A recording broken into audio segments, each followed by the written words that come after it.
Good morning students.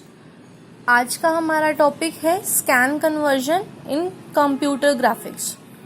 Scan conversion का concept क्या रहता है स्टूडेंट्स कि कोई भी ऑब्जेक्ट है मेरे पास, लाइक कोई लाइन है, कोई पॉलीगन है, कैसा भी ऑब्जेक्ट हो सकता है, मोर देन 2 वर्टिसेस या ओनली 2 वर्टिसेस का, तो मुझे उस ऑब्जेक्ट को पिक्सल्स में कन्वर्ट करना होता है। That is called scan conversion. Like जैसे मेरे पास यहाँ पर कोई भी ऑब्जेक्ट है, मैंने कोई भी ऑब्जेक्ट लिया, इसके ऊपर मैंने परफॉर्म किया स्कैन कन्वर्जन। उसके बाद जो है हमारा ऑब्जेक्ट पिक्सल्स की फॉर्म में हो जाएगा, जिसको मैं 2D मेमोरी में या 2D फ्रेम के ऊपर रिप्रेजेंट करती हूँ। लाइक मैंने एक ऑब्जेक्ट लिया, सपोज ये एक ऑब्जेक्ट है P, इसके ऊपर मैंने स्कैन कन्वर्जन परफॉर्म किया, तो अपने पास मेमोरी के अंदर ये ऑब्जेक्ट कुछ इस तरह से शो होगा। 2D कंसेप्ट में रहेगा, मीन्स x और y सिर्फ यही 2 पोजीशंस रहेंगी रेडियल लाइंस के ऊपर, कि हमें हर एक पिक्सल की x पे पोजीशन देनी होगी और y पे पोजीशन देनी होगी। तो जब कोई भी ऑब्जेक्ट इस तरह से जब हम किसी भी ऑब्जेक्ट को रिप्रेजेंट करते हैं, तो मेमोरी के अंदर वो ग्रिड के फॉर्मेट में सेव किया जाता है। ग्रिड का फॉर्मेट क्या रहेगा स्टूडेंट्स, कि अपने पास जो लाइंस हैं या फिर जो भी ऑब्जेक्ट है वो मेमोरी के अंदर इस तरह से स्क्वायर शेप में इसको सेव करना होगा मुझे, सो दैट इसको रीड करना इजी रहे। ये मेरे पास एक मेमोरी का मैंने एक स्ट्रक्चर रेडी किया है, जिसमें ये कंसेप्ट जो है ये x का कंसेप्ट होगा, एंड जो ये कंसेप्ट है ये y एक्सिस का कंसेप्ट रहेगा। x का जो कंसेप्ट है वो लेफ्ट टू राइट इंक्रीमेंट करता है, एंड जो y का कंसेप्ट है वो बॉटम टू टॉप इंक्रीमेंट करता है। तो ये हमारा प्रॉपर एक ओरिजिन हो गया। जो मैंने ये 0 0 वाला कंसेप्ट रखा है, ये प्रॉपर एक ओरिजिन रह गया। अब मुझे p को रिप्रेजेंट करना है, तो p को रिप्रेजेंट करने का ये कंसेप्ट रहेगा।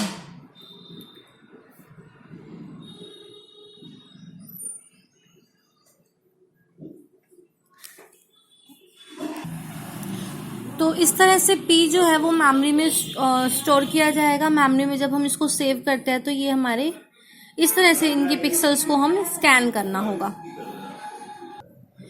स्कैन कन्वर्जन स्टूडेंट हम यहाँ पर 2 ऑब्जेक्ट्स के लिए करेंगे।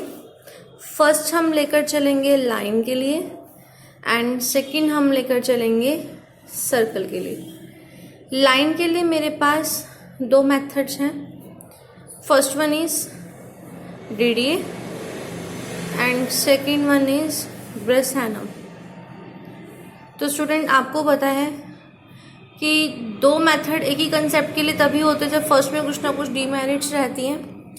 उन डीमेरिट्स को ओवरकम करने के लिए कंसेप्ट दूसरा हमें इंट्रोड्यूस करना होता है। DDA का एक्चुअल मीनिंग है डिजिटल डिफरेंशियल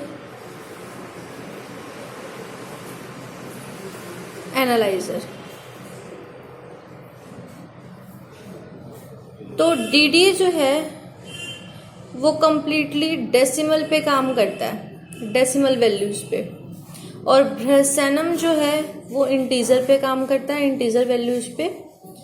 तो डेसिमल में प्रॉब्लम स्टूडेंट्स ये रहती है, राउंड ऑफ फिगर्स लेनी होती हैं। लाइक मेरे पास 4.2 है, 4.4 है, 4.0 है, तो इन तीनों केसेस में मुझे 4 ही कंसीडर करना होगा, मीन्स 4th नंबर की पिक्सल को ही ऑन करना होगा। तो ये प्रॉब्लम रही थी डिजिटल डिफरेंशियल एनालाइजर के अंदर, मीन्स DDA मेथड के अंदर। तो इसको ओवरकम करने के लिए ब्रेसहैनम यूज किया गया, जिसमें डेसिमल का कंसेप्ट फिनिश करके कंप्लीटली इंटीजर आइदर 4 और 5। तो ये कंसेप्ट हमारा रहता है ब्रेसहैनम का। सर्कल में अपने पास हम एक ही मेथड को करेंगे, जो रहेगा ब्रेसहैनम मेथड। इसको हम 2 कंसेप्ट में करेंगे। एक में हम लेकर चलेंगे कंप्लीट सर्कल के लिए, एक में हम लेकर चलेंगे मिड पॉइंट सर्कल के लिए। ये हम आगे कवर अप करते हैं, अभी हम लाइन का कॉन्सेप्ट स्टार्ट करेंगे। तो लाइन के लिए अपना फर्स्ट कॉन्सेप्ट रहता है DDA स्लोप मेथड, जिसका ये एल्गोरिदम है। 8 स्टेप का जो प्रोसेस है DDA स्लोप मेथड, इस एल्गोरिदम को हम विद एग्जाम्पल सॉर्ट आउट करेंगे। एल्गोरिदम देख लेते हैं पहले। सबसे पहले हमने इनपुट लिया x1 y1 and x2 y2 because student line को हमें ड्रॉ करना है। तो लाइन कुछ इस तरह से ड्रॉ होती है, एक फर्स्ट एंड पॉइंट होगा, एक सेकंड लास्ट एंड पॉइंट होगा। तो मुझे ये दोनों एंड पॉइंट्स चाहिए, इंटरमीडिएट एंड पॉइंट्स हम खुद कंप्यूट करेंगे। कैलकुलेट करना है dy over dx, dy y2 minus y1, dx का मीन्स होता है x2 माइनस x1। dy और dx की वैल्यूज क्या रहेंगी कि x1 से x2 में जाने में कितना डिफरेंस लगेगा, मतलब मुझे कितना पाथ स्कैन करना पड़ेगा, ऐसे ही y1 से y2 पे जाने में हमें कितना डिफरेंस लगेगा। तो वो अपने पास dy और dx का कंसेप्ट रहेगा। कैलकुलेट m, ये कंसेप्ट रहता है स्टूडेंट स्लोप का। स्लोप जो है उसका फॉर्मूला रहेगा m equals to D Y over D X, ये स्लोप का फॉर्मूला रहेगा। इफ dx ग्रेटर देन 0, अगर dx ग्रेटर देन 0 मीन्स अगर dx जो है वो पॉजिटिव वैल्यू लेकर चल रहा है, तो हम स्टार्टिंग करेंगे फर्स्ट पॉइंट से और एंड करेंगे सेकेंड पॉइंट के ऊपर। मीन्स मेरा लाइन जो स्टार्ट होगी x1 और y1 से होगी और एंडिंग x2 पे होगी, तो मैं x के अंदर x1 को पुट कर दूंगी, y के अंदर y1 को, और x एंड जो है वो अपना x2 लेकर चलेगा। अगर dx नेगेटिव आ जाता है, नेगेटिव आता है तो स्टार्टिंग हमें एंड सेकेंड पॉइंट से करनी है और एंडिंग हमें फर्स्ट पॉइंट के ऊपर करनी रहेगी। उसके बाद अगर x ग्रेटर हो जाता है x एंड से, तो मुझे ऑब्वियसली स्टॉप करना होगा, बिकॉज x की वैल्यू अगर इस पॉइंट से इंक्रीज कर जाती है तो मुझे इससे आगे जाना ही नहीं है, हमें तो एंड पॉइंट तक जाना है। तो x एंड से ग्रेटर होते ही हमें क्या करना है, स्टॉप करना है। अदरवाइज जितने भी इंटरमीडिएट पॉइंट्स आएंगे हम उनको प्लॉट करते हुए चलेंगे, मीन्स ड्रॉ करते हुए चलेंगे। इफ स्लोप ग्रेटर देन 0 तो हमें इस तरह से इंक्रीमेंट करना है, लेस देन इक्वल टू 1 है तो हमें इस तरह से इंक्रीमेंट करना है, और टर्न बाय टर्न हम इस कंडीशन को चेक करते हुए चलेंगे कि हम एंड पर तो नहीं है, एंड पे आते हैं क्योंकि हमें स्टॉप करना रहेगा पूरे प्रोसेसर को। तो आइए अब हम इस एल्गोरिदम को, कंप्लीट एल्गोरिदम को एग्जाम्पल के थ्रू सॉर्ट आउट करते हैं। तो स्टूडेंट मैंने एक एग्जाम्पल लिया है जिसके अंदर हमने 2 पॉइंट्स लिए हैं x1 y1 and x2 y2। देखते हैं हमें स्टार्ट किस पॉइंट से करना है। हमने फर्स्ट स्टेप तो ले लिया x1 y1 और x2 y2। अब हमें कैलकुलेट करना है dy और dx। तो dy का जो फॉर्मूला रहेगा वो रहेगा y2 minus y1 and dx का फॉर्मूला रहेगा x2 minus x1। Third step में हमें करना है m कैलकुलेट। ये अपना फर्स्ट स्टेप था, ये सेकंड स्टेप हुआ, ये थर्ड स्टेप हुआ। m का फॉर्मूला होता है dy ओवर dx, तो m आ गया 2, दैट इज ग्रेटर देन 1। उसके बाद फोर्थ स्टेप में चेक करना है क्या dx ग्रेटर देन 0 है। dx अपना है 10 ग्रेटर देन 0, कंडीशन ट्रू है, तो x के अंदर आ जाएगा x1, y के अंदर y1, और जो x एंड है इसके अंदर आ जाएगा x2, सॉरी y1 डालना था हमें, और x एंड के अंदर आ जाएगा x2। मतलब मुझे स्टार्टिंग फर्स्ट पॉइंट से करनी है, एंडिंग सेकेंड पॉइंट के ऊपर करनी है। उसके बाद फिफ्थ कंसेप्ट के अंदर हम लेकर चलते हैं, चेक करेगा क्या x ग्रेटर है x एंड से। x एंड है हमारा 15, कंडीशन यहाँ पर फॉल्स हो जाती है। मीन्स 6 स्टेप के अंदर हमें प्लॉट करना है x और y। x y कितना होगा 5 और 10। तो हम यहाँ पर पॉइंट लिख लेते हैं। फर्स्ट पॉइंट मुझे मिला 5 एंड 10। उसके बाद 7th स्टेप पे चलते हैं। 7th स्टेप में गिवन है कि अगर m ग्रेटर देन 1 है तो ये प्रोसेस होगा, अदरवाइज ये प्रोसेस होगा। तो पहले मैं m की वैल्यू को चेक कर लेती हूँ। 2 ग्रेटर देन 1 कंडीशन इफ वाली सेटिस्फाई कर रही है, तो हमारे पास पहले मैं 1/m को कैलकुलेट कर लेती हूँ। 1/m जो है वो रहेगा 1/2 मीन्स 0.5। तो x में तो इंक्रीमेंट होगा 0.5 का एंड y में इंक्रीमेंट होगा बाय 1। तो मेरे पास नेक्स्ट पॉइंट आ गया 5.5 and 11। Go to step 5। Again मुझे यहाँ जाना है, तो मैं फिर से कंडीशन चेक करूंगी क्या 5.5। तो अब हम यहाँ कंडीशन चेक करेंगे। 5.5 ग्रेटर है 15 से, कंडीशन अगेन फॉल्स हो जाएगी। दैट मीन्स मुझे नेक्स्ट पॉइंट प्लॉट करना है, दैट इज 5.5 एंड 11। तो मुझे मेरा नेक्स्ट पॉइंट मिल गया 5.5 और 11।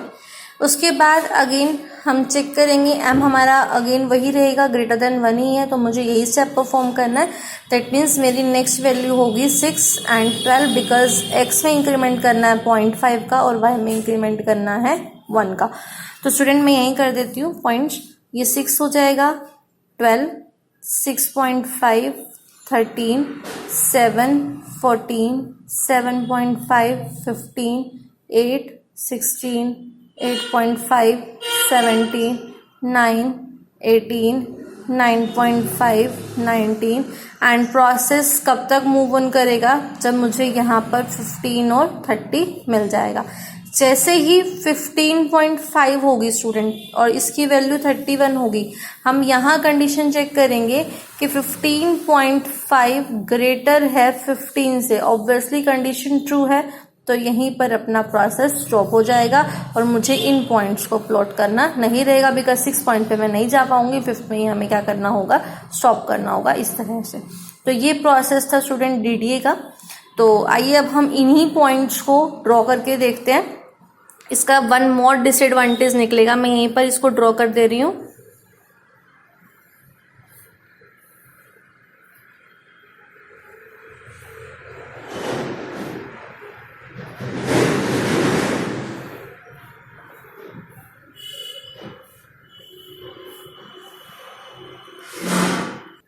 तो स्टूडेंट ये हमारा एक मेमोरी ग्रिड मैंने रेडी किया, जहाँ पर मैंने स्टार्टिंग 5 और 10 से करी, बिकॉज मेरा फर्स्ट पॉइंट 5 और 10 था, तो मैंने इसी से स्टार्टिंग करी।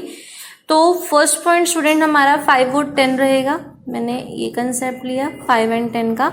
सेकेंड है 5.5 एंड 11, तो 5.5 भी 5 पे ही रहेगा, तो हमने 5 पे 11 को ड्रॉ करा।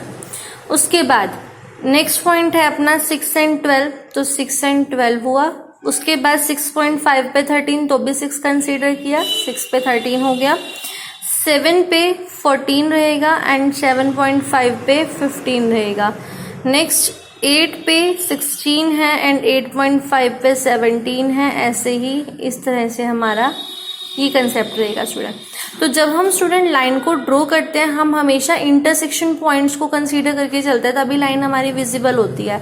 बट अगर मैं यहाँ पर चेक करूँ तो यहाँ पर इंटरसेक्शन पॉइंट्स अपने नहीं आ पा रहे हैं, तो ये इस तरह से स्ट्रेट लाइन ड्रॉ नहीं होती, no straight line draw hair,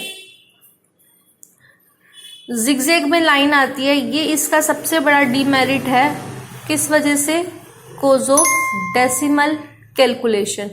जब हम डेसिमल कैलकुलेशन कर रहे हैं तब अपने पास एक ही पिक्सल मल्टीपल टाइम ऑन हो रहा है, और मल्टीपल टाइम ऑन होने की वजह से हम इंटरसेक्शन पॉइंट्स को कवर अप नहीं कर पा रहे हैं, जिस वजह से लाइन जो बन रही है वो जैग्ड फॉर्म में बन रही है। जैग्ड लाइन का कंसेप्ट स्ट्रेट नहीं होता, इस तरह से लाइन बनेगी तो वो अपने पास स्ट्रेट लाइन नहीं होगी, जबकि DDA जो एल्गोरिदम है वो हम कंप्लीटली किसके लिए यूज करते हैं, स्ट्रेट लाइन के कंसेप्ट के लिए। तो स्टूडेंट अब इसका जो डिसएडवांटेज ओवरकम करेगा वो ओवरकम करेगा ब्रेसेनम मेथड, जैसे मैंने आपको पहले भी बताया, जो अब हम नेक्स्ट वीडियो में कवर अप करते हैं।